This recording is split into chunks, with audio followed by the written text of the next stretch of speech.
Ma sœur a laissé tomber mon gâteau d'anniversaire. Tu mérites de savoir. Nous ne t'avons jamais aimé. Je me suis tourné vers maman. Est-ce que c'est vrai? Maman n'a pas levé les yeux vers moi. Tu aurais dû le savoir plus tôt. J'ai posé ma fourchette. Merci de confirmer. Le lendemain matin, ma sœur m'a supplié de la rappeler. Je ne l'ai pas fait. Je m'appelle Janet Whittaker. J'ai 28 ans. À ma fête d'anniversaire, ma sœur a laissé tomber mon gâteau sur le sol de la salle à manger et a dit devant 11 témoins, « Tu mérites de savoir. Nous ne t'avons jamais aimé. » Je me suis tourné vers mes parents. Ma mère a détourné le regard et a dit, « Tu aurais dû le savoir. » J'ai dit, « D'accord. » Et je suis parti sans élever la voix. Ce qu'aucun d'eux ne savait, c'est que ma grand-mère s'était préparée pour cette nuit précise depuis 2018. Elle avait caché quelque chose dans une horloge qu'elle m'avait donnée à sa mort. Je l'ai eue pendant 6 ans. Pendant 6 ans, je ne l'ai jamais ouverte. Le matin après que le gâteau a touché le sol, 43 appels manqués, 126 textos. Trop tard. J'étais déjà dans le bureau d'un avocat à 6 heures du matin. Le lundi, l'entreprise de ma famille ne pouvait pas ouvrir ses portes sans moi. Ils reniflement m'ont appris à être invisible. Ils ont oublié de demander ce qu'une femme invisible pouvait faire. Si vous avez déjà été la fille qui porte la famille pendant que tous les autres en récoltent le crédit, vous savez déjà comment se termine cette histoire. Abonnez-vous avant d'arriver à la partie où j'ouvre l'horloge. Vous voudrez être là pour voir ce qui en est tombé. La salle à manger chez mes parents a toujours été plus belle la nuit. Maman avait mis la table elle-même. Des serviettes en lin, les verres à eau que j'avais polis quand j'étais enfant, l'argenterie de ma grand-mère dans la lourde boîte en chêne qu'elle gardait dans le vaisselier. Cette argenterie était la seule chose de Constance Whittaker qui avait jamais trouvé sa place dans la maison de Francis Whittaker. Ma mère la gardait en réserve la plupart de l'année. Elle ne la sortait que pour les occasions qu'elle voulait documenter. J'aurais dû remarquer qu'elle avait mis la table pour 14. 11 amis, nous 3 de la famille. Cela faisait 12. Les 2 assiettes supplémentaires à l'autre bout de la table étaient polies, avec des serviettes pliées à côté, et elles sont restées intactes toute la soirée. Avec le recul, ces assiettes n'ont jamais été destinées à être remplies. Elles étaient destinées à être visibles. C'était un samedi soir de début novembre. Le groupe que j'avais invité était petit mais spécifique. Nora Whitley, ma meilleure amie depuis l'université, qui se trouvait être journaliste. David Brennan, un photographe de vin que je connaissais depuis 4 ans, un sommelier d'un restaurant étoilé au Michelin à Portland, 2 employés de chez qui avaient travaillé sous les ordres de ma grand-mère avant moi, la fille et le gendre d'Eleanor Crane, 3 amis de Lucy Davis. Nora est arrivée la première.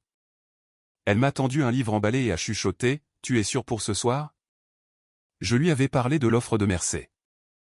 Je ne l'avais pas encore dit à mes parents. Je pensais avoir jusqu'à lundi. Je pense que papa va me faire une surprise, ai-je dit.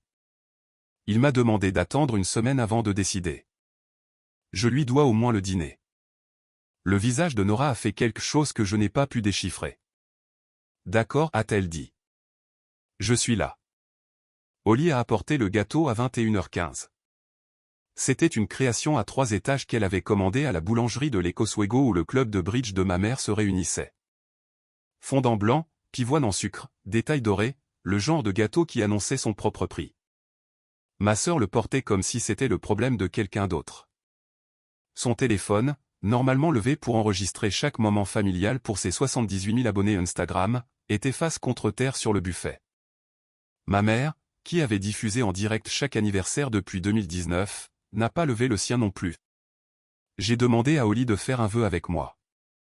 Elle a dit, j'ai déjà fait le mien, Jean. Elle a posé le gâteau sur la table. Elle s'est redressée. Elle m'a regardé directement, calmement, avec le contact visuel d'une personne qui a répété quelque chose dans un miroir. Et elle a ouvert ses doigts. Le gâteau a heurté le bord de la table, puis a glissé, puis est tombé sur le tapis persan que ma grand-mère avait offert à mes parents en 1991. Le glaçage a fleuri sur la laine. Des pétales de sucre blanc se sont pressés dans la teinture rouge foncée. La pièce a fait le petit son involontaire de 11 personnes inspirant en même temps. Oli n'a pas réagi au bruit. Elle n'a pas réagi au tapis. Elle m'a regardé à nouveau et a dit, « Tu mérites de savoir, Jean. Nous ne t'avons jamais aimé. Aucun de nous. Ni maman. Ni papa. Ni moi. Juste grand-mère. Et elle n'est plus là pour mentir pour toi. » 3 ans de thérapie m'avaient appris à reconnaître une phrase répétée dans un miroir. Oli avait déjà dit celle-ci, peut-être 20 fois, peut-être 100. Je pouvais entendre l'entraînement dans les bords des consonnes. Je me suis tourné vers mes parents. La main de mon père tremblait. Il avait posé son vin, et le verre transpirait sur le lin, et ses doigts reposaient à côté sans le tenir. Sa bouche s'est ouverte. Il a d'abord regardé ma mère. Il n'a pas parlé. Ma mère n'a pas levé les yeux. Elle a étudié ses propres mains jointes comme si elle lui était devenue inconnue. Quand elle a parlé, sa voix était la même voix froide et mesurée qu'elle utilisait pour demander à la gouvernante d'utiliser la bonne argenterie. Jean, a-t-elle dit. Tu aurais dû le savoir. Nous allions te le dire un jour. Oli est juste plus direct. La main de mon père tremblait. Celle de ma mère, non. Cela m'a tout dit. J'ai balayé du regard les 11 visages autour de la table. Nora était déjà debout, venant déjà vers moi. David Brennan, le photographe, avait pris son téléphone et le tenait près de sa poitrine, l'objectif incliné juste assez vers la table. Il ne filmait pas pour le plaisir. Je ne savais pas pourquoi il filmait. Je savais seulement que ses mains n'étaient pas surprises. Le sommelier avait posé son verre avec un petit clic défini. Les crânes, la fille d'Eleanor, Margaret, et son mari David, se tenaient à l'arrière de la pièce comme des témoins lors d'une déposition. 11 personnes avaient entendu ma mère dire « J'aurais dû savoir que je n'étais pas aimé ». 11 personnes avaient vu mon père rester silencieux. 3 d'entre eux travaillaient dans l'industrie du vin. D'ici lundi, ils auraient tous de l'importance. J'ai posé ma serviette. J'ai remercié les gens qui étaient venus. Je me suis dirigé vers l'entrée et j'ai pris mon manteau du cintre. Le manteau en cachemire que ma grand-mère m'avait offert à 22 ans, celui que je n'avais jamais pu laisser chez elle. Nora m'a suivi jusqu'à la porte d'entrée. Jean, a-t-elle dit. Que vient-il de se passer? Je ne sais pas encore, ai-je dit. Mais je sais qu'ils l'ont planifié. Je suis rentré en voiture avec la radio éteinte. L'horloge du tableau de bord indiquait 21h47. Je n'ai pas pleuré. Je n'ai appelé personne. Je n'ai rien posté. Je suis rentré chez moi et j'ai fixé l'horloge de grand-père de ma grand-mère. Celle qu'elle m'avait donnée il y a 6 ans, celle qui se tenait dans le coin de mon salon et sonnait chaque quart d'heure où j'avais vécu dans cet appartement. Et pour la première fois de ma vie, je me suis demandé si elle avait attendu cette nuit. Ma grand-mère a acheté ses premières vignes avec l'argent qu'elle avait économisé en enseignant la chimie au lycée pendant 9 ans. 40 acres dans la vallée de Willamette, payés en 1962 quand les banques ne prêtaient pas aux femmes. Elle avait 29 ans. Elle me l'a dit une fois, assise sur le porche arrière avec un verre de son propre Riesling. Jeannet, la terre se fiche que tu sois une femme. Cette phrase est dans ma tête chaque matin quand je me réveille. Elle a gardé son premier $. Un chèque d'un petit restaurant de Salem qui a acheté une seule caisse de son pinot noir de 1973, plié dans son portefeuille pour le reste de sa vie. Quand elle est morte en 2019, personne dans la famille ne savait où il était passé. Elle avait nommé l'entreprise Whitaker Estate Vineyard and Reserve. Au moment où elle l'a cédée, elle générait 32 millions de revenus. 3 vignobles sur 240 acres, une salle de dégustation qui attirait 200 invités un week-end calme, une auberge de charme avec 8 chambres, un club de vin de 4200 membres. L'industrie connaissait son nom. Wine Spectator avait noté sa réserve de 1981 à 89 points. À l'époque où 89 points de Wine Spectator signifiaient quelque chose. Elle n'a pas pris sa retraite. Elle a travaillé jusqu'à la semaine précédant son AVC. Son fils, mon père, Walter Whitaker, est devenu PDG le lendemain de ses funérailles. Le conseil d'administration a voté à l'unanimité. Il portait son nom de famille. Il avait grandi dans la cave. Il avait le physique de l'emploi. Il avait maintenant 62 ans. Il n'avait jamais rien dirigé de sa vie. Ma mère est Francis Whitaker. Vassar, promotion 1987, Pi Beta Phi, Junior Miss Oregon, 1985. Elle a épousé mon père en 1990 avec l'ambition spécifique de devenir une Whittaker. De la même manière qu'un certain type de femme dans ce pays se marie pour un nom comme d'autres se marient dans une famille. Ma grand-mère ne l'a jamais accepté, pas de manière ouverte. Constance Whittaker n'était pas cruelle. Elle était sans équivoque. Elle qualifiait les choix de décoration intérieure de ma mère des intéressants sur un ton qui ne signifiait rien de tel. La première fois que ma mère a proposé de redécorer la salle de dégustation, ma grand-mère a dit « Francis, ma chérie, la salle de dégustation vend du vin, pas des coussins. » Ma mère a passé 40 ans à essayer d'appartenir à une maison dans laquelle elle s'était mariée. Elle a décidé très tôt quelle fille l'aiderait à achever cette tâche. Holly est arrivée la première, 3 ans avant moi. Quand ma sœur avait 4 ans, ma mère avait un plan pour elle. Circuit Junior Miss à 14 ans, ballet à 6 ans, la compagnie de danse à 12 ans, Vassar à 18 ans, Pibetta fille à 19 ans, un MBA de quelque part d'approprié, mariage avec un banquier à 27 ans. Holly a atteint chaque jalon dans les 6 mois suivant le calendrier. Elle a été Junior Miss Oregon à 15 ans, dans les 3 premières. Elle a dansé la fée dragée à 12 ans. Elle est entrée à Vassar en tant qu'héritière. Elle a épousé un homme nommé Andrew Paytonnet. Oui, c'était son vrai nom. Lors d'un mariage au Brooklyn Botanic Garden qui a coûté 312 000 € et a nécessité 2 photographes. Holly n'a pas grandi. Elle a été assemblée. Quand j'avais 8 ans, j'ai compris la forme de la maison dans laquelle je vivais. Ma sœur était le chef-d'œuvre de ma mère. J'étais l'argile restante. Je vous dis cela non pas pour vous attrister pour moi. Je vous le dis pour que vous compreniez ce que ma mère a décidé à mon sujet quand j'étais très jeune et ce que moi, sans en être consciente, j'ai décidé en retour. J'ai rejeté le chemin de ma mère, un refus silencieux à la fois. À 8 ans, je devais concourir pour le titre de junior princesse au concours local pour lequel ma mère m'avait préinscrite. Je lui ai dit que je voulais plutôt assister à un atelier de taille pour enfants au vignoble de ma grand-mère. Ma mère a dit non. Ma grand-mère a appelé ma mère et a dit « Francis, n'en fais pas un combat. Tu perdras. » Je suis allé au vignoble. Je suis rentré à la maison avec les ongles tachés et une bouture de la plus vieille vigne de pinot de ma grand-mère. Je l'ai plantée dans le jardin. Ma mère l'a fait arracher la semaine suivante. À 12 ans, j'ai arrêté le ballet le jour de mon récital final. J'ai demandé à ma grand-mère de m'apprendre à lire un rapport de sol. Elle a dit oui. Ma mère a cessé de me parler pendant un mois. Ma grand-mère a dit « Francis s'en remettra. » Le sol, non. À 17 ans, j'ai refusé Vassar. J'y avais été acceptée en tant qu'héritière. Je suis allé à l'UC Davis à la place. Viticulture et œnologie, le programme que ma grand-mère avait autrefois rêvé de suivre dans les années 50, avant que le programme n'admette les femmes. Ma mère a dit à son club de bridge que je prenais une année sabbatique. Je ne suis jamais rentré pour cette année sabbatique. J'ai juste continué à aller à l'école. À 22 ans, je devais être demoiselle d'honneur au mariage de Holly. Ma mère avait choisi les robes des demoiselles d'honneur. Je devais être à Londres cette semaine-là pour le Salon international du commerce du vin où ma grand-mère m'avait réservé une place à une masterclass sur la Bourgogne que j'étudiais depuis 3 ans. Je suis allé à Londres. L'album de mariage de Holly ne contient pas une seule photo de moi. Ma mère ne me détestait pas. Elle ne pouvait pas accepter que j'existe comme preuve que son chemin n'était pas le seul qui vaille la peine d'être choisi. Holly prolongeait Francis. Je la réfutais. Mes choix n'étaient pas des rébellions.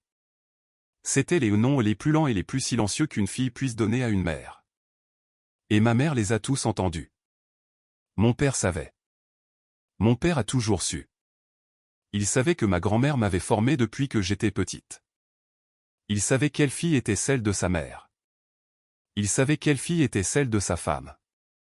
Et il a pris, encore et encore, pendant 28 ans, la même décision. Il a maintenu la paix. Il a choisi de ne pas choisir. Il a laissé ma mère organiser la maison et il a laissé ma grand-mère m'organiser. Et il est resté confortablement dans l'espace entre elles. Une fois, quand j'avais 19 ans et que j'étais rentré de l'école pour Noël, mon père a bu quelques verres de trop de sa propre réserve et m'a dit « Jeannet, tu as les yeux de ta grand-mère. Je suis désolé que ce ne soit pas plus facile pour nous tous. » Puis il s'est levé, a rempli son verre et est allé dans le bureau. Nous ne nous sommes pas parlé du reste des vacances. Certains hommes héritent de la timidité comme d'autres héritent des yeux bleus. Il n'a pas choisi sa lâcheté, mais il ne l'a pas combattue non plus. Et dans une famille où une fille est lentement disqualifiée de l'amour, le silence d'un père est l'approbation la plus retentissante. C'était la maison dans laquelle j'ai grandi. 2 filles, une mère qui avait choisi laquelle d'entre nous comptait, un père qui était d'accord en ne désapprouvant pas, et une grand-mère, partie maintenant depuis 6 ans, qui avait discrètement conçu ma survie pendant tout ce temps. D'une manière que je ne comprendrai pas avant d'ouvrir l'arrière d'une horloge. Ma grand-mère est décédée le 14 septembre 2019. Les funérailles ont été modestes. La lecture du testament a eu lieu le lendemain dans le bureau de Bernadette Ashford, dans le centre-ville de Portland. Bernadette avait été l'avocate de ma grand-mère en matière de succession pendant 32 ans. Elle portait un tailleur bleu marine et des boucles d'oreilles en argent que ma grand-mère lui avait offertes en 1996. Elle a lu le testament d'une voix qui ne changeait pas d'inflexion, comme le font les bons avocats. Mon père a hérité de l'entreprise. Le conseil d'administration l'a confirmé comme PDG cet après-midi-là. Cérémonial et unanime. Ma mère a hérité d'un terrain que ma grand-mère avait acheté à Ashland dans les années 70, d'une valeur d'environ 90 000 €. La manière discrète de ma grand-mère de reconnaître que Francis faisait techniquement partie de la famille. Holly a reçu une boîte à bijoux vintage que ma grand-mère possédait depuis les années 60, une petite armoire à 20 et 12 000 € en espèces. J'ai reçu une horloge de grand-père. Je suis littéral. Une horloge de grand-père en acajou de 1,93 m de haut. Carillon de Westminster, chiffre romain, construite en 1907, restaurée en 1962, l'année où ma grand-mère l'a achetée, la même année où elle a planté ses premières vignes. Elle avait trôné dans le coin de son bureau pendant 57 ans. Elle avait spécifié par écrit qu'elle devait être déplacée dans mon appartement dans les 7 jours suivant ses funérailles. Ma mère ne l'a pas bien pris. Une horloge, a-t-elle dit dans le bureau de Bernadette, assez fort pour que la réceptionniste entende. Elle donne une horloge à Jean. Holly, à côté d'elle, a ri une fois et a dit, au moins, ce ne sont pas les vignobles. Mon père n'a rien dit. Ma mère pensait que c'était une insulte. Je pensais que c'était le dernier acte d'amour de ma grand-mère. 6 ans plus tard, nous apprendrions toutes les deux que nous avions à moitié raison. J'ai rejoint Whittaker Estate 2 semaines après les funérailles, en tant que coordinatrice des opérations, pour 58 000 € par an. Je travaillais dans une petite cave à Mseminville depuis 6 mois après avoir quitté l'UC Davis, et je suis parti sans préavis quand mon père m'a appelé pour me demander de rentrer à la maison. Je n'ai pas demandé le titre. Je n'ai pas demandé le salaire. Je suis venu parce que ma grand-mère avait bâti cette entreprise et qu'elle n'était plus là et que quelqu'un devait la maintenir debout. Cette même année, ma sœur a été promue. Holly faisait du marketing en freelance pour une agence immobilière de Portland. Elle n'avait aucune qualification dans le vin, pas de WSE niveau 2, pas même un cours d'introduction à la sommellerie. Mon père l'a nommée directrice marketing de Whittaker Estate avec un salaire de départ de 185 000 € par an. Elle a accepté le poste. 3 mois plus tard, elle avait repeint la salle de dégustation et lancé un compte Instagram pour l'auberge. Pendant 6 ans, je me suis dit que l'écart de salaire était dû à l'expérience. Je me mentais à moi-même. C'était une question de savoir quelle fille ma mère voulait voir. Holly ne connaissait pas la différence entre un pinot noir et un pinot gris jusqu'à ses 31 ans.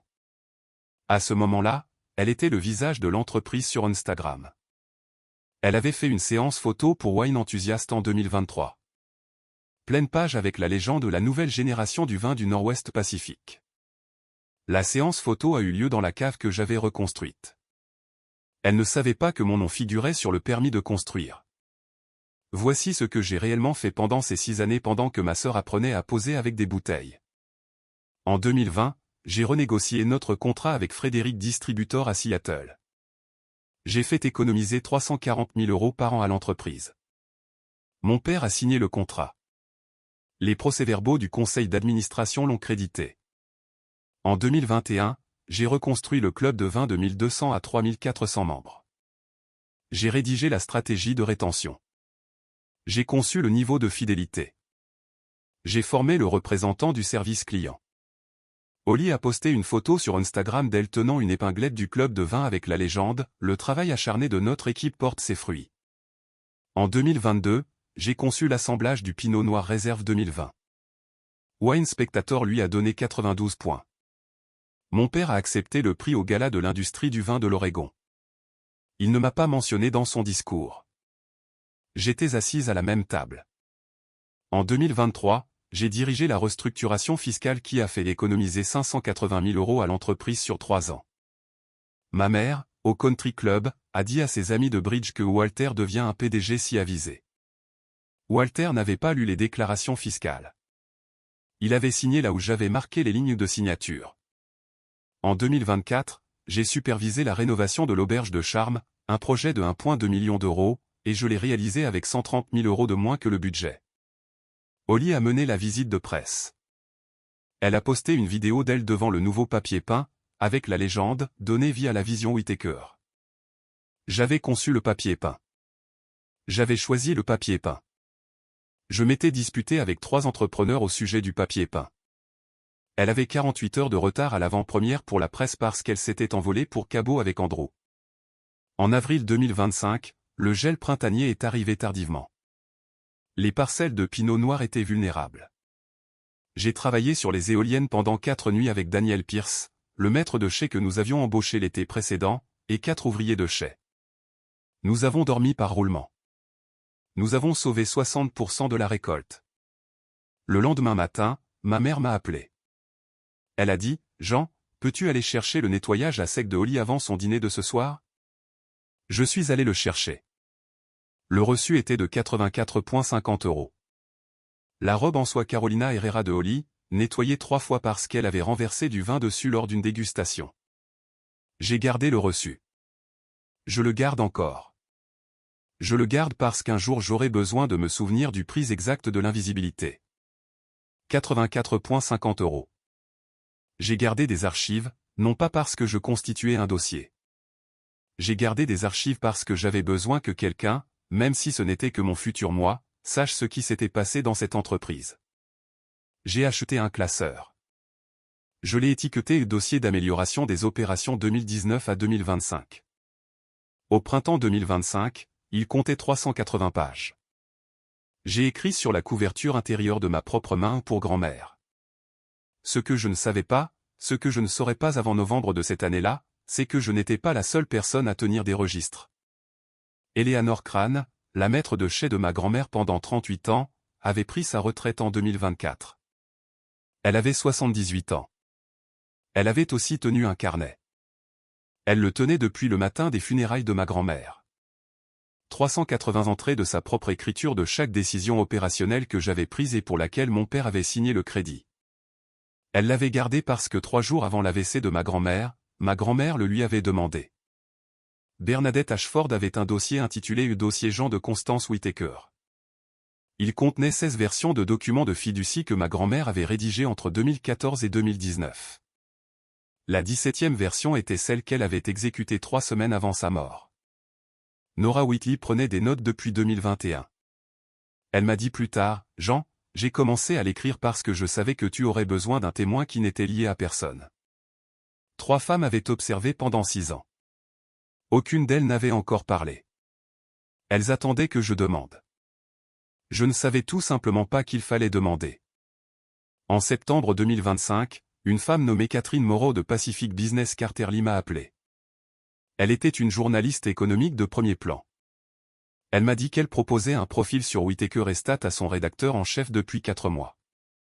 Et le rédacteur en chef avait finalement dit oui. Elle m'a demandé si je voulais lui parler. J'ai dit oui. Je ne l'ai pas dit à mon père. Je ne l'ai pas dit à ma mère. Je ne l'ai pas dit à Holly. L'article est paru dans le numéro de septembre. 8 pages. Titre de couverture, le millésime silencieux, comment Jean Whittaker a sauvé un domaine viticole patrimonial sans un seul communiqué de presse.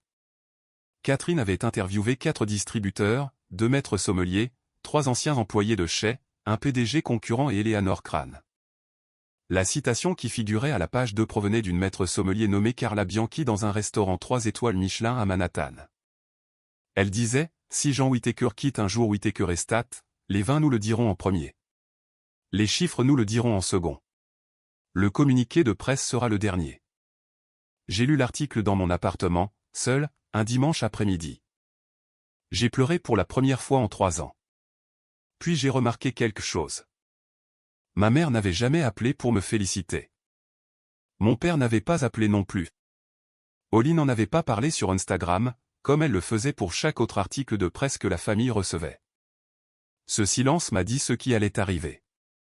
Je ne savais tout simplement pas sous quelle forme. 2 jours après la parution de l'article, ma mère a brûlé son exemplaire du magazine dans la cheminée du country club. Je l'apprendrai plus tard. Patricia, l'amie qui lui avait demandé, « Francis, ta fille est partout dans Pacific Business. Comme tu dois être fier », l'a dit à mon père, qui l'a dit à Bernadette, qui me l'a dit. Ma mère avait souri, était rentrée chez elle et avait brûlé le magazine devant mon père. Cette nuit-là, ma mère lui a dit, « Walter, je veux qu'elle parte avant que ça n'empire. » Mon père a dit, « Francis, c'est notre fille. » Ma mère a dit, « Elle devient sa grand-mère. » La pire crainte de ma mère n'a jamais été que je parte. C'était que je réussisse d'une manière dont elle ne pourrait pas s'attribuer le mérite. En octobre, Wine Enthusiast a publié son article régional, « Voix remarquable dans le vin du Nord-Ouest Pacifique 2025 ». J'étais sur la liste. Holly ne l'était pas. Holly s'était proposé au magazine 4 mois plus tôt. Le rédacteur en chef avait refusé. J'ai appris plus tard que ma sœur avait envoyé un texto à ma mère 1 heure après la publication du numéro en ligne. « As-tu vu ? Ils ont choisi Jean plutôt que moi. Après tout ce que la marque a fait pour cette entreprise, après tout ce que j'ai fait. » La réponse de ma mère a été, « Holly, ma chérie, nous allons arranger ça. » Je n'ai pas vu ces textos en octobre. Ils referaient surface plus tard. Mais ce texto, la certitude, et nous allons arranger ça. C'est à ce moment-là que ma mère a décidé de ce qui se passerait à mon anniversaire. Début novembre, Maxwell Reeves a appelé. Maxwell Reeves est le PDG de Mersey Wine Group. Mersey est basé à Sonoma, 6 domaines, 180 millions de revenus annuels. Il me recrutait doucement et avec persistance depuis 14 mois. Il m'a dit plus tard, le jour où j'ai signé, qu'il avait lu le profil de Pacific Business et qu'il savait que j'étais prête avant moi. L'offre était, directrice des opérations, 245 000 € par an, 4% de participation acquise sur 4 ans, une prime à la signature de 25 000. Mersey sponsoriserait les frais de scolarité de mon programme de Master of Wine, 14 000 € par an, un investissement dans ma carrière que ma propre famille avait refusé de faire. Bureau à Sonoma avec double résidence à Sacramento. Date de début, 2 janvier 2026. J'en ai parlé à mon père dans son bureau, un mardi. J'ai fermé la porte. J'ai dit, « Papa, je pense que je dois l'accepter. » Il est devenu pâle. Il s'est assis. Il a dit, « Jean, s'il te plaît, donne-moi 1 semaine. Ne le dis pas encore à ta mère. » J'ai dit, « Pourquoi ?»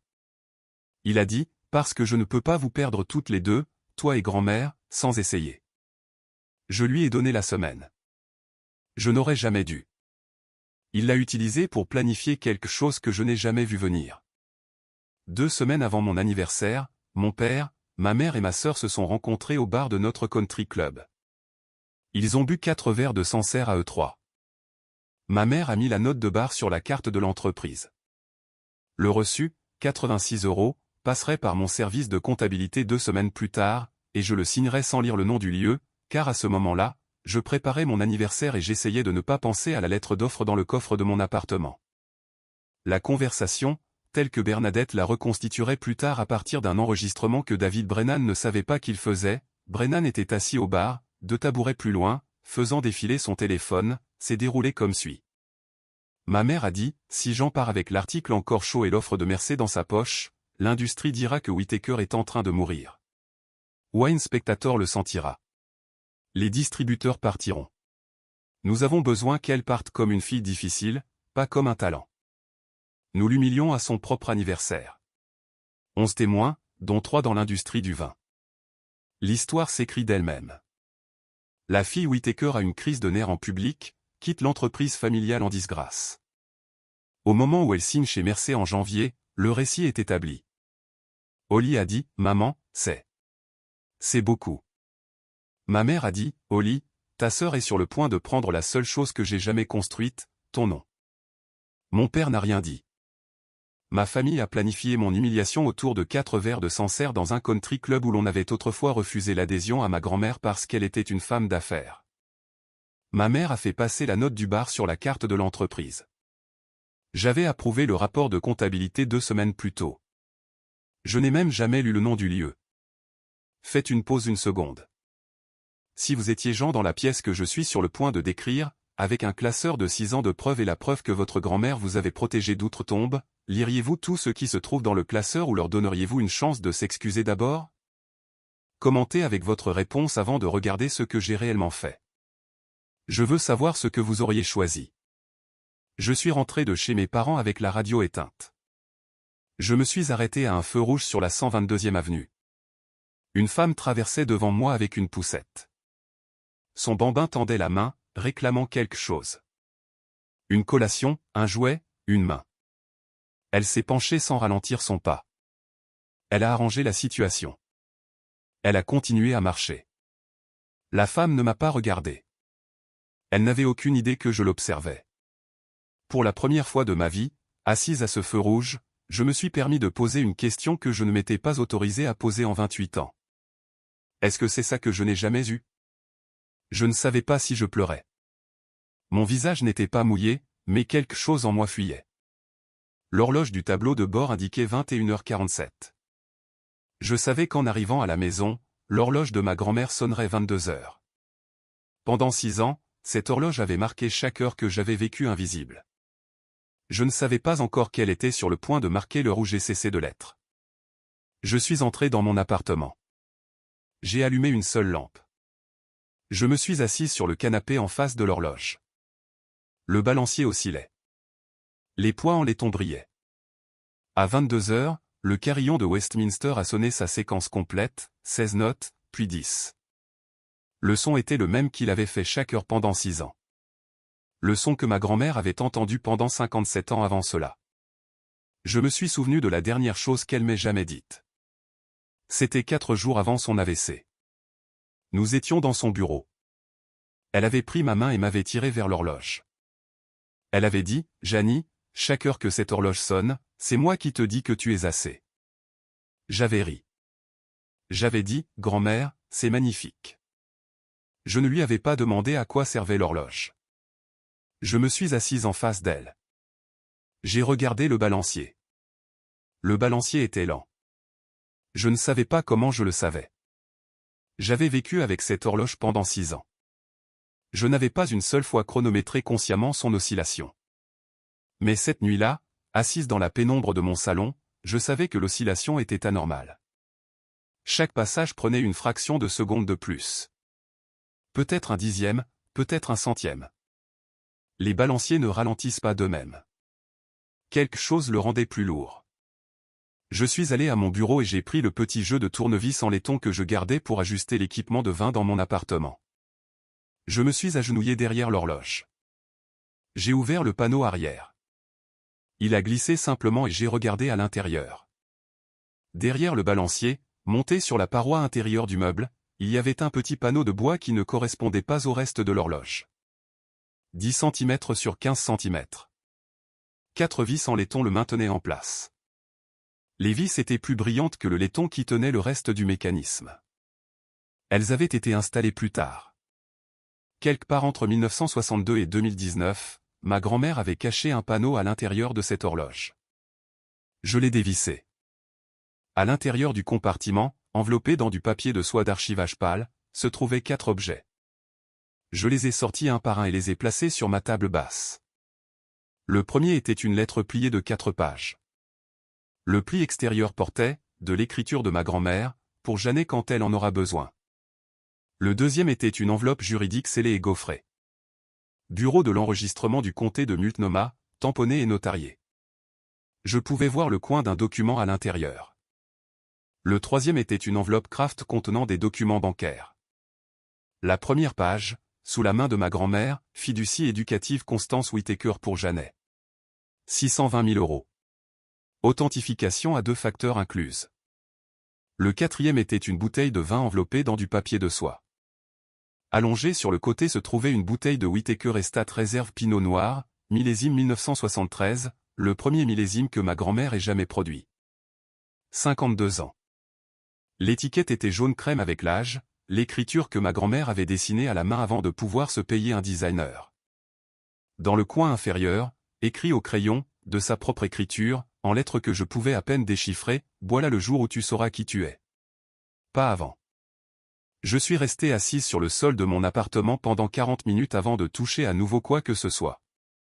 Je n'étais pas prête, mais j'étais plus proche que je ne l'avais été 1 heure auparavant. J'ai pris la lettre. Je l'ai dépliée. Je l'ai lue une fois en silence. Je l'ai relue à voix haute pour personne, parce que j'avais besoin d'entendre les mots de ma grand-mère dans ma propre voix. Je ne paraphraserai pas ce qu'elle a écrit. Je vous le donne tel que je l'ai lu. Ma Jeannet, si tu lis ceci, c'est qu'ils ont fait ce que je craignais qu'ils fassent. J'ai observé ta mère pendant 28 ans. Francis ne te déteste pas. Elle ne pouvait simplement pas accepter que tu ne sois pas une copie d'elle comme Léolie. Tu as prouvé qu'un autre chemin était possible et son ego n'a pas pu le supporter. Ton père est faible. Je suis désolé d'avoir élevé un fils faible. J'ai essayé. J'ai échoué. Ne le blâme pas. Mais ne le sauve plus non plus. Oli est le produit de ta mère. Elle n'a pas de méchanceté. Elle n'a simplement jamais eu à se débrouiller seule. Elle apprendra, mais pas de toi. J'ai préparé 4 choses. Chacune est un choix, pas un ordre. Utilise-les ou brûle-les. Je ne demande rien. Je voulais seulement que tu aies un choix. La chose que je n'ai jamais eue à 28 ans. Chaque heure que cette horloge sonne, c'est moi qui te dis, tu es assez. Tu as toujours été assez. Tu es la plus belle chose que j'ai construite en 84 ans. Et j'ai construit 240 acres de vignes. Avec mon amour. Tout, grand merci. La lettre était datée du 22 août 2019, 3 semaines avant son AVC. J'ai tenu la lettre pendant 1 heure. Puis j'ai tenu la bouteille pendant une autre. Je n'ai pas ouvert la bouteille. Je n'étais pas prête.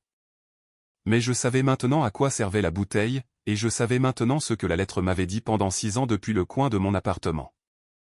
Chaque heure, chaque quart d'heure. Dehors, la ville dormait. À l'intérieur, l'horloge de ma grand-mère marquait le temps comme elle l'avait voulu. Toutes les 15 minutes, elle disait, « Tu es assez ». J'avais cessé de pouvoir l'entendre. Plus maintenant. À 4h08 du matin, j'ai envoyé un email à Bernadette Ashford. L'objet était « Activation du protocole de succession ». Le corps du message contenait 4 phrases. Bernadette, c'est Jean Whittaker. La lettre de ma grand-mère vous mentionne. J'aimerais une réunion à 7h aujourd'hui. L'horloge a été ouverte. Bernadette a répondu à 4h14. Jean, j'attends cet email depuis 6 ans. Bureau à 7h. Le café sera prêt. Elle avait attendu. Je n'étais pas la seule personne que ma grand-mère avait préparée. À 5h, j'ai envoyé un deuxième email à mon père, avec en copie le conseiller juridique de Whittaker Estate et la liste de distribution du conseil d'administration de Whittaker Estate. J'avais écrit l'email à 3h la nuit précédente. Il était dans mes brouillons depuis que j'avais lu la lettre de ma grand-mère pour la première fois. L'email contenait ma démission avec effet immédiat, l'activation de mes droits de vote en vertu de l'addendum de la fiducie d'août 2018 enregistré auprès du comté de Multnomah et notarié par le juge Howell. Une demande de réunion extraordinaire des actionnaires en vertu de la section 4.2 de nos statuts, avec un préavis de 10 jours prévu pour le 16 décembre, et un avis indiquant que j'avais transféré l'accès administratif à mon email de sauvegarde personnelle à 5h32. À 6h, j'avais accepté l'offre de Mercé. Maxwell Reeves avait répondu par une seule ligne. Bienvenue chez Mercé. Votre dossier sera expédié en une nuit. À 7h, j'étais assise dans le bureau de Bernadette Ashford avec une tasse de café qu'elle avait préparée elle-même. Elle a posé un dossier rouge sur le bureau entre nous. L'étiquette indiquait le dossier Jean de Constance Whittaker. Elle l'a ouvert. Votre grand-mère a écrit 16 versions de ces documents entre 2014 et 2019. Elle a dit que la version que nous allons exécuter aujourd'hui est la 17e. Elle l'a signée 3 semaines avant sa mort. J'ai dit, pourquoi ne me l'a-t-elle pas dit? Bernadette n'a pas hésité. Elle a dit, Janie doit vouloir sa propre vie avant de pouvoir utiliser la mienne. À l'intérieur du dossier se trouvait un addendum notarié au testament de ma grand-mère, établissant une fiducie détenant 35% des actions avec droit de vote de Whittaker Estate Vineyard and Reserve, avec moi comme seul bénéficiaire. Il y avait des cartes de signature bancaire. Il y avait des instructions de procuration. Il y avait une série de lettres de contingence. Si Francis fait X, fait Y. Écrites de la main de ma grand-mère, scellées dans des enveloppes, datées et classées. Bernadette n'en avait encore exécuté aucune. Elle attendait le déclencheur. Au fond du dossier, scotché à l'intérieur de la couverture arrière, se trouvait une photographie Polaroid. Moi, à 8 ans, dans une petite veste en jean, agenouillé entre les vignes. Ma grand-mère derrière moi, la main sur mon épaule, toutes les deux en train de rire. Je n'avais jamais vu cette photo auparavant. J'avais été le projet de ma grand-mère tout ce temps. Le projet le plus lent et le plus soigneux de sa vie. À 8 heures, j'ai appelé Eleanor Crane. Eleanor avait 78 ans. Elle vivait seule dans une ferme à 5 km de la cave qu'elle avait dirigée pendant 38 ans. Elle avait pris sa retraite le printemps précédent. Elle avait été l'amie professionnelle la plus proche de ma grand-mère. Eleanor a dit, « Janie, je serai au bureau de Bernadette dans 40 minutes. » Elle est arrivée avec un carnet relié en cuir. La couverture était éraflée et tachée d'eau. Elle l'a posé sur la table de conférence comme on pose une relique. 380 entrées, a-t-elle dit. Chaque décision opérationnelle que vous avez prise entre septembre 2019 et le printemps dernier et dont votre père s'est attribué le mérite. J'ai commencé le matin des funérailles de Constance. Elle me l'avait demandé 3 jours avant son AVC. Elle m'a dit, Eleanor, regarde ce qu'ils lui feront après mon départ. Aide-la quand elle en aura besoin. Pas avant. J'ai demandé à Eleanor. Comment grand-mère savait-elle qu'il y aurait un jour? Eleanor a dit, parce qu'elle avait vu Francis élevé au lit, et elle savait ce que Francis ferait quand elle n'aurait plus de moyens de faire paraître au lit plus grande que toi. À 11 heures, j'avais assemblé ce que j'en étais venu à considérer comme le dossier. Bernadette l'avait. Eleanor l'avait. Je l'avais. 3 copies, papier et numérique. Le contenu était l'addendum de fiducie notarié de 2018 avec l'enregistrement du comté de Multnomah. Le carnet de 380 entrées d'Eleanor Crane. Mon propre classeur de 380 pages de dossier d'amélioration des opérations 2019 à 2025. 6 ans de documents financiers internes avec des eurodatages montrant mes signatures sur le travail et la signature de mon père sur le crédit. Une chronologie de chaque communiqué de presse, récompense et reconnaissance externe qui avait attribué mon travail à mon père ou à Holly. La capture d'écran du texto d'octobre de Holly à ma mère. As-tu vu? Extrait de l'email d'Andrew Payton et où Holly avait accidentellement transféré le fil de discussion alors qu'elle se plaignait. Le reçu du bar du Country Club de 86 € sur la carte de l'entreprise sans procès-verbal d'affaires déposé pour la date. Le fichier audio du téléphone de David Brennan. Il n'avait pas su qu'il enregistrait la conversation du Country Club. Son téléphone était sur un mémo vocal du matin même, posé face visible sur le bar à 2 tabourets de ma mère. À 11h30, j'ai vérifié mon téléphone pour la première fois depuis la veille. 43 appels manqués, 126 textos. Je les ai tous lus. Je n'ai pas rappelé. Je n'ai pas répondu. Le premier appel était venu à 8h05 de mon père. Frédéric Distributor avait appelé le bureau pour exiger le renouvellement du contrat et seul moi avait le mot de passe du système de gestion des fournisseurs. 8h22 ma mère parce que Crow LLP avait envoyé un email au sujet des déclarations fiscales trimestrielles et que Holly n'avait aucune relation avec notre comptable. 8h45 mon père à nouveau parce qu'un maître sommelier de Manhattan était en ligne au sujet d'une allocation exclusive et mon père ne savait pas ce qu'était une allocation exclusive. 9h30 Holly, 11 textos en 7 minutes parce que la coordinatrice de l'auberge avait appelé au sujet de l'événement de mariage du samedi et que Holly n'avait jamais organisé un événement de mariage et que c'était moi qui avais entretenu les relations avec les fournisseurs pour la restauration. Les fleuristes et les voituriers. 11h le service informatique parce qu'ils ont découvert que j'avais transféré l'accès administrateur à 5h32 et qu'ils ne pouvaient pas l'annuler. Midi, le courtier en assurance parce qu'il y avait une réclamation d'assurance récolte de 180 000 € pour laquelle seul moi avait les dossiers chronologiques. 14h à mon père parce que le journaliste de Wine Spectator était au calendrier de la semaine et que mon père n'était pas au courant du rendez-vous. Le dernier texto envoyé à 17h58 était de mon père. Il disait, Jean, s'il te plaît. L'entreprise ne peut pas ouvrir sans toi. Je sais que je n'ai pas mérité le droit de demander, mais s'il te plaît, juste pour l'entreprise, juste un appel. J'avais passé 6 ans à répondre à chaque texto que ma famille envoyait en moins de 10 minutes. J'avais passé 28 ans à être disponible. Ce matin-là, j'ai appris ce que trop tard signifiait vraiment. Ce n'était pas une punition.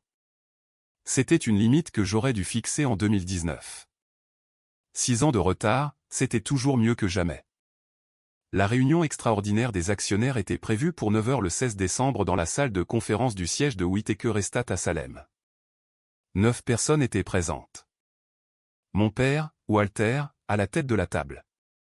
Ma mère, Francis, dans la chaise à sa droite, une chaise qu'elle avait tirée d'une autre pièce parce que les statuts ne la mentionnaient pas comme actionnaire et parce qu'elle avait insisté pour être présente malgré tout. Holly à côté de ma mère. 4 membres externes du conseil d'administration, Margaret Sutton, rédactrice en chef à la retraite de Wine Spectator, Robert Peyton, directeur financier à la retraite d'une banque régionale, James Thornton, un propriétaire de vignoble indépendant de Hood River, et Anne Holloway. Une avocate en gouvernance d'entreprise d'Eugène, 2 avocats de l'entreprise, et une seule chaise vide au bout de la table, en face de mon père. À 9h02, Bernadette Ashford et moi sommes entrés. Je me suis assise dans la chaise vide.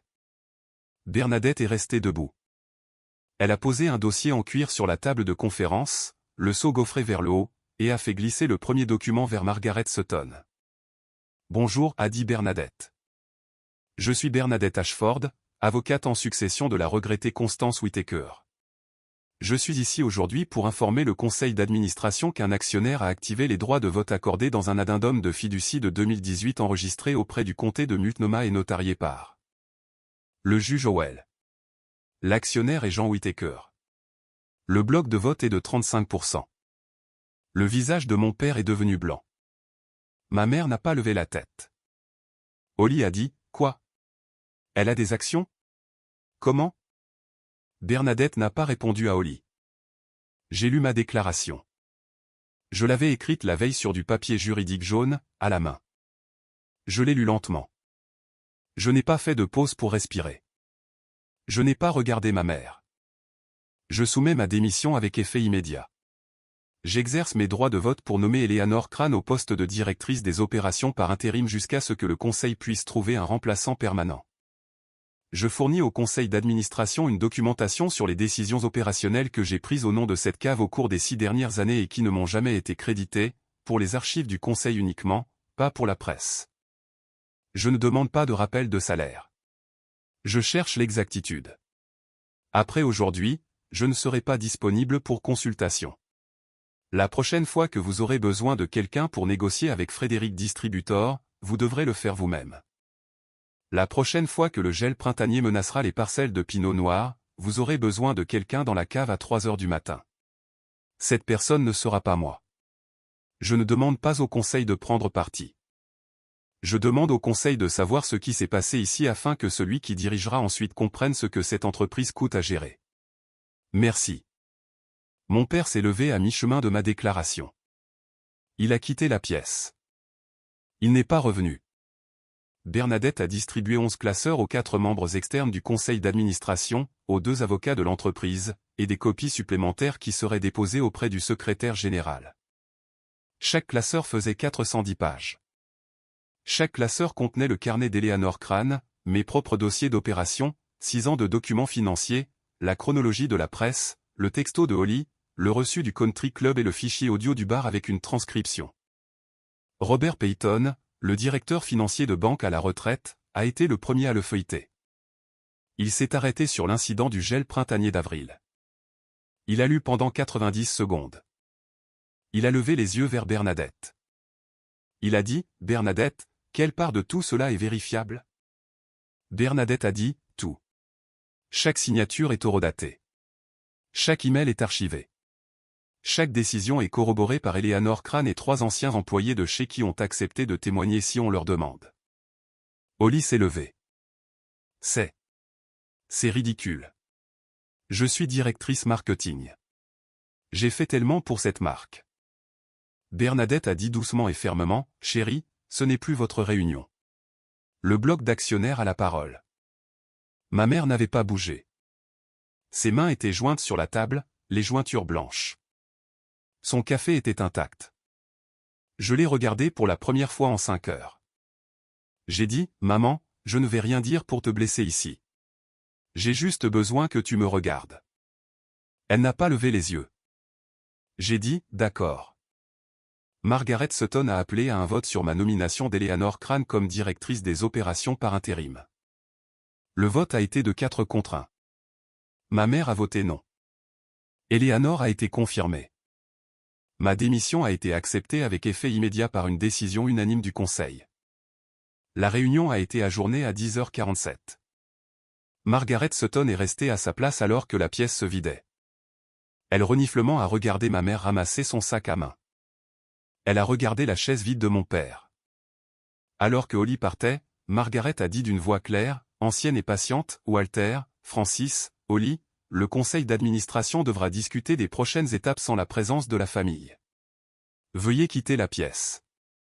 À 11h, ma famille avait été expulsée d'une réunion dans leur propre bâtiment. J'ai regardé mon père marcher seul jusqu'à sa voiture par la fenêtre de la salle de conférence. Il n'a pas regardé en arrière. 3 jours plus tard, le 19 décembre, j'ai posté sur LinkedIn. Le post faisait 480 mots. Je ne vous le donnerai pas en entier. Je veux que vous le trouviez vous-même si vous le souhaitez, mais je vous donnerai les parties qui comptaient. J'ai écrit, après 12 ans à contribuer à une cave patrimoniale de l'Oregon sans crédit public, par mon choix jusqu'à maintenant, je prends un poste dans une entreprise qui valorise à la fois mon travail et ma voix. À tous ceux dans cette industrie qui se sont sentis invisibles au sein d'une entreprise familiale, votre compétence est réelle, même quand personne ne la nomme. Votre valeur ne dépend pas d'être vue par des gens qui ont choisi de ne pas voir. Ma grand-mère, Constance Whitaker, a planté ses premières vignes en 1962, quand très peu de femmes le faisaient. Elle a construit ce domaine de ses mains et m'a formé avec son palais. Le plus grand hommage que je puisse lui rendre est de faire pour moi-même ce qu'elle a fait pour elle-même en 1962. Aujourd'hui, je rejoins Mersey Wine Group en tant que directrice des opérations. Le premier vin que je verserai le premier jour proviendra d'une bouteille qu'elle m'a laissée. J'ai joint une photographie. La réserve de Pinot Noir de 1973, non ouverte, l'étiquette visible. En 6 heures, 4 maîtres sommeliers m'avaient publiquement félicité. En 12, 2 journalistes spécialisés dans le vin avaient repartagé. En 24, une rédactrice en chef à la retraite de Wine Enthusiast avait laissé un commentaire. L'ancien conseiller académique de Holly Avassar avait également laissé un commentaire. Il disait, fier d'avoir connu votre grand-mère. Bienvenue dans votre propre héritage, Jean. Au 22 décembre, le post avait 52 000 réactions et 3100 partages. À Noël, 3 distributeurs de Whitaker Estate avaient discrètement envoyé un email à Mersey pour demander si j'étais ouverte à un déjeuner. Au Nouvel An, Frédéric Distributor avait notifié par écrit à mon père qu'ils ne renouveleraient pas leur contrat pour 2026. Wine Spectator a publié un article de suivi intitulé Whitaker Estate perd son millésime silencieux au profit de Mersey Wine Group. Pacific Business Quarterly a republié le profil de Catherine Moreau avec un post-scriptum. Wine Enthusiast a consacré 4 pages de son numéro de février 2026 à mon déménagement. Un maître sommelier anonyme a laissé ce commentaire sous mon post LinkedIn, j'achetais chez Whitaker depuis 11 ans. Aujourd'hui, j'ai appris que chaque bouteille passait par Jean. Je verse son nom dans nos 9 restaurants cette semaine. Je n'ai pas écrit le post LinkedIn par vengeance. Je l'ai écrit parce que pour la première fois en 12 ans, j'avais le droit de mettre mon nom à côté de mon propre travail. L'industrie ne m'a pas cru. L'industrie m'a confirmé. Il y a une différence. La première a besoin de preuves. La seconde n'en a pas besoin. 3 mois après mon départ, Frédéric Distributor a annulé leur contrat. 2,4 millions de revenus annuels. Parti. Le club de vin a diminué de 4200 membres à 2800 en 90 jours. Eleanor Crane, qui avait accepté de servir comme directrice des opérations par intérim, a démissionné après 60 jours. Sa lettre de démission au conseil d'administration disait « Walter sape chaque décision opérationnelle que je prends. Je ne suis pas là pour gérer son ego. L'entreprise a besoin de leadership. J'ai donné tout le leadership que j'avais. » Le 14 mars 2026, mon père a eu une crise cardiaque. C'était une petite. Il a survécu. Il a été à l'hôpital pendant 4 jours.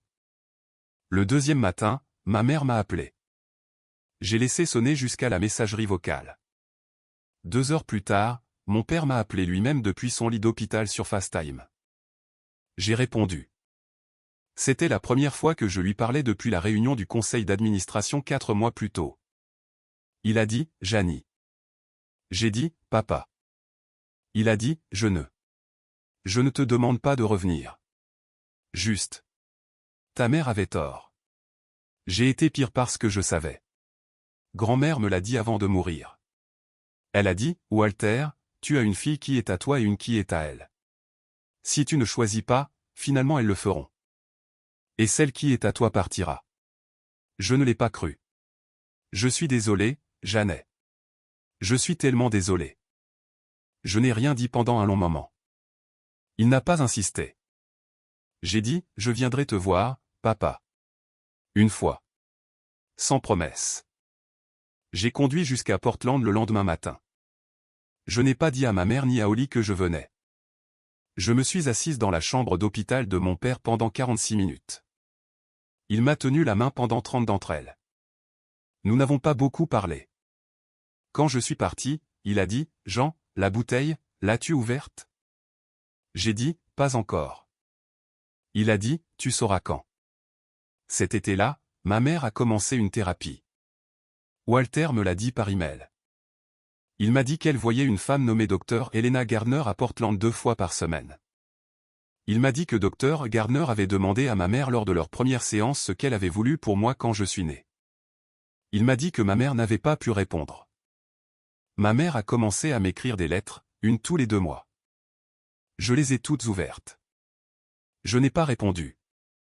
La 3e lettre, en octobre 2026, disait, Janie, je suis allé en thérapie cette semaine. La thérapeute m'a demandé ce que j'avais voulu pour toi quand tu es né. Je n'ai pas pu répondre. Pour Holly, j'avais voulu 3 pages de choses. Pour toi, je n'avais rien voulu de spécifique. Je voulais que tu n'existes pas comme preuve que j'avais échoué à quelque chose. Je suis tellement désolé. Je n'attends pas de réponse. Je voulais juste que tu saches que je commence à le voir.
tombés parce que j'avais été la seule chose qui les tenait debout. La différence entre la cause et l'exposition est une différence que ma grand-mère avait comprise depuis des années. Nous sommes maintenant en juin 2027. Je suis chez Mersey Wine Group depuis 18 mois. J'ai été promue de directrice des opérations à vice-présidente des opérations et de la stratégie en mai. Le portefeuille du Nord-Ouest Pacifique a augmenté de 23% sous ma direction. Mon salaire est de 295 000 € par an. Ma participation est acquise sur 4 ans. Je n'ai pas encore obtenu mon Master of Wine. Je suis encore à la première étape du programme. J'ai mon diplôme WSE. J'ai des cartes de visite qui indiquent Jean Whittaker, DIP WSET, vice-présidente des opérations et de la stratégie, Mersey Wine Group. Je travaille 70 heures par semaine. J'adore les semaines de 70 heures. La différence entre maintenant et avant, c'est que plusieurs quelqu'un, disent mon nom à voix haute quand je le fais. En janvier 2026, j'ai fondé le fonds de mentorat Constance Whittaker.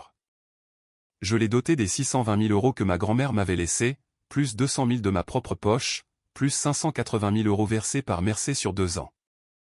Le fonds s'élève à 1,4 million d'euros. La mission, des bourses pour les femmes entrant dans la viticulture, l'œnologie et le commerce du vin. Dans notre première cohorte, nous avons financé 14 femmes. Eleanor Crane, maintenant âgée de 80 ans, est présidente de notre conseil d'administration.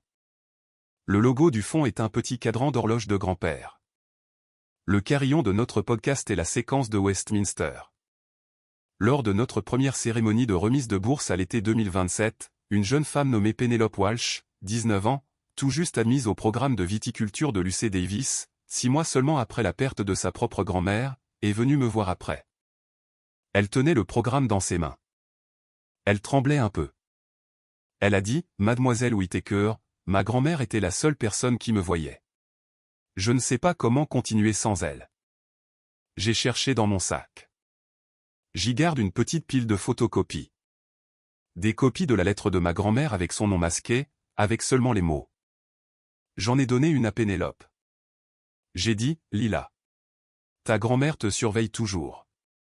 Elle laisse toujours quelque chose. Parfois, c'est une lettre. Parfois, c'est une bouteille. Parfois, c'est une horloge que tu ne comprends pas pendant 6 ans. Tu trouveras la tienne. » Elle l'a lu debout. Elle a pleuré. Elle m'a serré dans ses bras. Cette nuit-là, je suis rentré en voiture à mon appartement de Sonoma. L'horloge de grand-père, déplacée de Portland en février, se tenait dans le coin de mon nouveau salon. À 21 h, le carillon de Westminster a sonné. Je me suis dirigé vers l'étagère à côté de l'horloge. J'ai pris la bouteille de Pinot Noir réserve de 1973. L'étiquette disait, « Bois-la le jour où tu sauras qui tu es. » Pas avant. Je l'ai ouverte. Le bouchon est sorti proprement. 54 ans, c'était dépassé selon la plupart des normes, mais ma grand-mère avait toujours conservé ses vins correctement, et le vin avait une chance. J'ai versé un verre. Je me suis tenu à la fenêtre. Sonoma au coucher du soleil. Des vignobles dans la lumière dorée. Des rangées et des rangées de vignes. Celles de quelqu'un d'autre maintenant, mais avec la même forme et la même patience. J'ai pris une gorgée. Le vin avait exactement le goût du souvenir de ma grand-mère dans sa cave quand j'avais 8 ans. Chêne, cerise, cuir, thym. J'ai murmuré de la seule voix qu'il me restait pour elle. Aujourd'hui, je sais qui je suis, grand-mère. Merci d'avoir attendu. J'ai versé un deuxième verre. Je ne l'ai pas bu. Je l'ai posé sur le rebord de la fenêtre, comme ma grand-mère avait l'habitude de laisser un verre pour mon grand-père décédé chaque mois de décembre. Un petit rituel qu'elle n'avait jamais expliqué et que je n'avais jamais compris jusqu'à cette nuit-là. Ma famille m'a appris à être invisible. Ma grand-mère m'a appris à survivre à leurs suppositions. J'ai 29 ans maintenant, bientôt 30. J'ai un travail qui dit mon nom à voix haute. J'ai 14 femmes à l'école grâce à une horloge que ma mère a un jour qualifiée de bureau. J'ai un appel téléphonique par an avec ma sœur. J'ai une visite trimestrielle avec mon père. Je n'ai pas encore de relation avec ma mère. Et je suis en paix avec le mot encore. Si cela vous a touché, si vous vous êtes senti invisible dans votre propre famille pendant trop longtemps, partagez ceci avec une personne qui a besoin de l'entendre. Pas quelqu'un qui vous a blessé, quelqu'un qui a aussi été la fille qui portait le poids. Nous n'avons pas besoin que nos familles s'excusent avant de nous libérer. Nous avons juste besoin de savoir que nous ne sommes pas seuls. Commentez avec un mot que votre grand-mère avait l'habitude de vous dire. Je les lirai tous.